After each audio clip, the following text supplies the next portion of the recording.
ह्या वातावरण संदर्भात आपल्याला अजूनही चांगल्या पद्धतीनं तुम्हाला मार्गदर्शन करायचं आहे। ऑगस्ट महिना खरं तर खूप मोठा गेम चेंजर आहे। 15 दिवसाचा खंड तर सोडाच, महाराष्ट्रात 48 तासामध्ये पावसाचं वातावरण बनतंय। भाग सुरुवात चांगली आणि मोठी असणारी जी काही शहरं आहेत या शहरापासून सुरुवात करूयात। इथे 48 तास म्हणजे 10 तारखेपासून नागपूर जिल्ह्याला, तिथे तर आजही आहे उद्या पण आहे, पण जास्त व्याप्तीनं जास्त क्षमतेनं नागपूर जिल्ह्याच्या सर्व तालुक्यांना चांगला झोडपून काढणार आहे। 10 ऑगस्टपासून ही वाढ होते। अकोल्यासह अमरावतीला, चंद्रपूर जिल्ह्यांना, त्याचबरोबर पूर्व विदर्भातल्या सर्व जिल्ह्यांना इथे 48 तासातच सुरुवात होते। बर, 10 तारखेपासून हा पाऊस नुसता तेवढा भाग नाही तर छत्रपती संभाजीनगर, भोकरदन, जाफराबाद, बुलढाणा, वाशिम जिल्हा ते हिंगोलीच्या काही भागांना, धुळे, नंदुरबारच्या सुद्धा काही मोजक्या भागांना पावसाची सुरुवात 10 तारखेच्या दुपारनंतर करतोय। याचे काही परिणाम जालन्यातही जाणू लागतील, विदर्भ अशा अनेक भागामध्ये जाणू लागतील। पण त्यानंतर 10 तारखेलाच अकोल्याच्या आणि बुलढाण्याच्या अनेक भागांमध्ये, धुळ्याच्या सह खानदेश विदर्भामध्ये हा पाऊस खूप बऱ्याच ठिकाणी हजेरी लावेल। एवढंच काय तर 10 ऑगस्टला लातूर, नांदेड पट्ट्यामध्ये, परभणीमध्ये ही सुरुवात करणार आहे। यामुळेच म्हणतोय की बाकीचं जाऊ द्या खंडबिंड, पण ऑगस्ट महिना खरंच खूप गेम चेंजर आहे। पुढे काय होईल हे माझ्या सुद्धा आकलनाच्या पलीकडे, पण खंड मोठा नाहीये। ज्याने सोंच दिली तो दाना पण देतोच। जिथे माल सुकतील तिथे पाऊस लवकरच येईल, ही ह्या वातावरणाची अशी प्रक्रिया दिसते। देव तारी त्याला कोण मारी, हीच ती पद्धत, हीच म्हणे ह्या पावसाला लागू होते। 10 तारखेपासून हा जो गेम चेंज होतोय खानदेशला, विदर्भाला, त्यापेक्षा थोडी वाढ परत 11 तारखेला आहे। भाग कोणते आश्चर्यचकित वाटेल, त्यामध्ये सोलापूरचा काही पूर्वेकडील धाराशिव जिल्हा, लातूर जिल्हा, बीड जिल्हा, नांदेड, परभणी, जालन्यासह मराठवाडा आणि खानदेश विदर्भाचा नंबर आहे। चांगला पाऊस आहे परत। हां, याच्यामध्ये काही ना मध्यम हलका पडेल, पण तारीख 11 आहे, पाऊस अजून 13-14चा बघायचा पण बाकी आहे। खूप चांगल्या पद्धतीचं वातावरण आहे। बसव कल्याण सुद्धा आहे आणि हा जो काही विजयपुरा कर्नाटकचा भाग आहे, या सगळ्या भागांना हा पाऊस चांगला होणार आहे। मग आता अहिल्यानगर आहे, जो अनेक शेतकरी ते चिंता व्यक्त करतोय, याबद्दलही बोललं पाहिजे। पश्चिम महाराष्ट्राबद्दलही बोललं पाहिजे, दक्षिण महाराष्ट्राबद्दलही बोललं पाहिजे। मी तुमच्या भागावरती, मी पहिले तुम्हाला सांगितले, मी मागे लातूरवरती जास्त फोकस होता। ज्यावेळेस लातूर म्हणला आम्ही कदरलो, त्याच वेळेस लातूरचं वातावरण कमी केलंय, पण इथे खूप चांगल्या पद्धतीनं पाऊस सुद्धा होणार आहे मराठवाड्यात आणि विदर्भात 11 ऑगस्टपासून। म्हणजे 48 तास 10 तारखेला विदर्भ खानदेशला सुरुवात झाली, ती 11 ऑगस्टला इकडे पश्चिम महाराष्ट्रातही सुरुवात होईल। आणि त्याच न्यूजचा व्हिडिओ मी मगाशी इंस्टाग्रामला टाकलाय। ठीक आहे, तुम्हाला माझे व्हिडिओ आवडत असतील तर लाईक कर जा, कारण की मी भुकेला आहे तुमच्या प्रेमाचा। लाईकमुळे मला पैसे मिळत असतील तर बिंदास लाईक करा, कारण की हे टोमणे मला आलेले आहेत आणि ह्या टोमण्याचं उत्तर मी असंच देणार आहे। ठीक आहे, तर 12 ऑगस्ट अहिल्यानगर, पुणे परिसर, नाशिकसह कोकण किनारपट्टी, सांगलीला दमदार मध्यम, तर सोलापूरला अनेक ठिकाणी दमदार मध्यम, अहिल्यानगर बऱ्याच ठिकाणी झडी स्वरूपात ते दमदार, पिकांना जीवदानच। ही सुरुवात 12 ऑगस्टला होते। छत्रपती संभाजीनगरच्या सर्व तालुक्यामध्ये, खानदेशमध्येही अनेक ठिकाणी, अकोला, बुलढाणा, मलकापूर, सोयगाव, जळगाव जे काही परिसर असतील या भागांना सुद्धा, आणि मराठवाड्याच्या सर्वदूर व्याप्तीचा पराक्रम 12 ऑगस्टला सुरू होईल। मित्रांनो, अंदाज आहे बरं का, शब्दात फरक पडणार नाही, तारखेत फरक पडेल। 12 सांगितलं तर 13ला होईल, पण हे होईलच।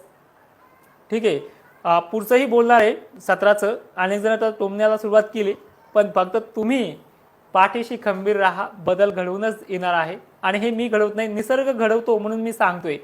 हे मी सांगितले म्हणून होत नाही, ते होणार आहे म्हणून मी सांगतोय। हे वैज्ञानिक कारण देतो तुम्हाला। आणि त्याच नंतर 12 तारखेला मराठवाडा, खानदेश, विदर्भात चांगली हजेरी लागेल। सर्व जिल्हे आहेत, हे राहिलं ते राहिलं म्हणू नका। त्यानंतर 13 तारीख जी आहे, परत लातूर वगैरे पश्चिम महाराष्ट्र या भागामध्ये वारे जोराने वाढायला लागतील। आता वारे वाढले की आभाळ पांगते, हा तुमचा भ्रम आहे, पण सटकारे बिटकारे आणि चांगल्या पद्धतीचा पाऊस इथे सुरुवात करणार आहे।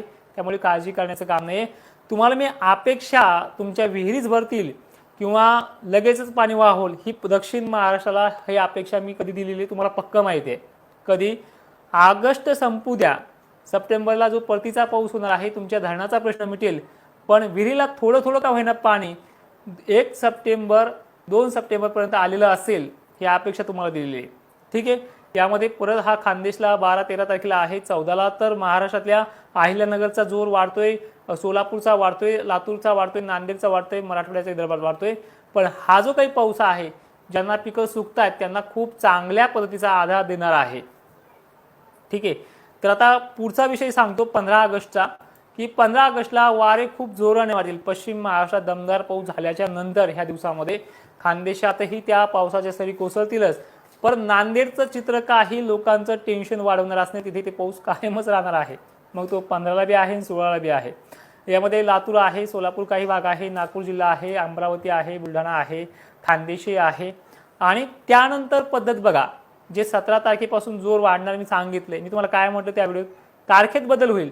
17 ऐवजी 18 लिहिल, काही ना 18 दिली असेल तर दक्षिण महाराष्ट्रात मी 18-19 सांगितले, तुम्हाला 20 तारखेला येईल तिथे. पण पाऊस त्याच तारखेपासून बदल घडेल आणि ते बंगालच्या उपसागरातल्या लो प्रेशरमुळे आणि हा देखील झालाय हे बंगालच्या उपसागरातल्या डिप्रेशनमुळे झालाय. तो चांगला प्रभाव एमपीकडे टाकतो, तिथे धुमाकूळ घालतो आणि त्यामुळेच खानदेश विदर्भ मार्गे हा पश्चिम महाराष्ट्रात पसरतोय.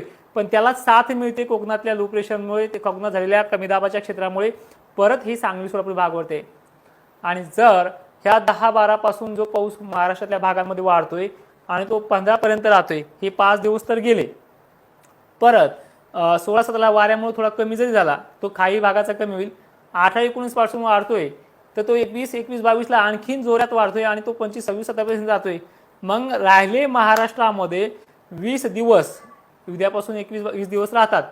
मग 20 दिवसामध्ये 15 दिवसाचा खंड कधी पडणार ह्या दिवस मोजून ठेवा. मित्रांनो, घाबरले जाऊ नका, पाठीशी तुमच्या ठाम आहे. महाराष्ट्रावरती मी अजूनही बरेचसे मेसेज, डोळ्यात पाणी तर त्या मेसेजने, की सर वासरांना पाणी नाही, गुरांना पाणी नाही, ही गोष्ट मी मान्य करते. पण तुम्हाला हे पण मान्य करावं लागेल, सध्या महाराष्ट्रात ठीकठाक पावसाळा आहे. 1972 सारखी परिस्थिती महाराष्ट्रात दिसत नाही. राहिलेले जे काही भाग असतील 20 आणि 1 महिन्याचा खंड महाराष्ट्रात आतापर्यंत तरी पडलेला नाहीये. गाव पातळी तो पडलाय हे मी मान्य करतोय, पण जिल्हा पातळी तो नाहीये. अनेक ठिकाणी ठीकठाक पाऊस पडलेला आहे. अल्निनोचा फक्त एकच इफेक्ट झालेला आहे की तो असमान वितरण करतो. हा इफेक्ट 10% भागांना आहे, पण समान काय अनेक भागांमध्ये चांगला दणक्यात त्याने वळणं ओढे नाले, काही लोकांची धरणं पण भरले छोटे मोठे आणि पुढेही भरतील परतीच्या पावसामध्ये. आणि हे परतीचे पाऊस चांगले आहेत हे तरी सगळेजण बोलत आहेत. ठीक आहे मित्रांनो, जेवढ्या पद्धतीनं, जेवढ्या तळमळीनं मला सांगण्याचा प्रयत्न करता येतोय, शेतकरी आहे अशाच पद्धतीनं सांगेल आणि याच पद्धतीने तो पाऊस पुढे होणार सुद्धा आहे आणि होणार आहे. म्हणजे निसर्गाचा जो समतोल आहे तो खूप चांगल्या पद्धतीचा राहील. आणि महाराष्ट्रात एकंदरीत सर्व जिल्ह्यामध्ये, नाशिक असेल, येवल्याच्या कमेटीत आहेत, कन्नड तालुक्याच्या आहेत, इथे सुद्धा हे पाऊस होणार आहे. नाशिक जिल्ह्यात 12-13 तारखेला जोर वाढणार आहे. कदाचित 11 तारखेला सुरुवात होऊ शकते तुमच्या भागामध्ये. हो, 11ला सुरुवात होईल, ती कमी असेल. अनेक भागांना 12-13ला असेल. आणि सगळ्यांना साऊथ सोलापूरला दादा सांगायचं म्हणलं तर साऊथ सोलापूरला 11ला सुरुवात होईल आणि 12-13 पासून हे वाढत जाईल, कधी कमी कधी जास्त. घाबकून जाऊ नका. 13-14 पर्यंत तुमचे भाग व्यवस्थित चांगल्या पद्धतीने राहतील. सहकार्य, सपोर्ट हे माझं तुमच्यासाठी कायम तत्पर असेल, तुमचंही असावं ही अपेक्षा ठेवतो. आणि सगळ्यांना पुन्हा एकदा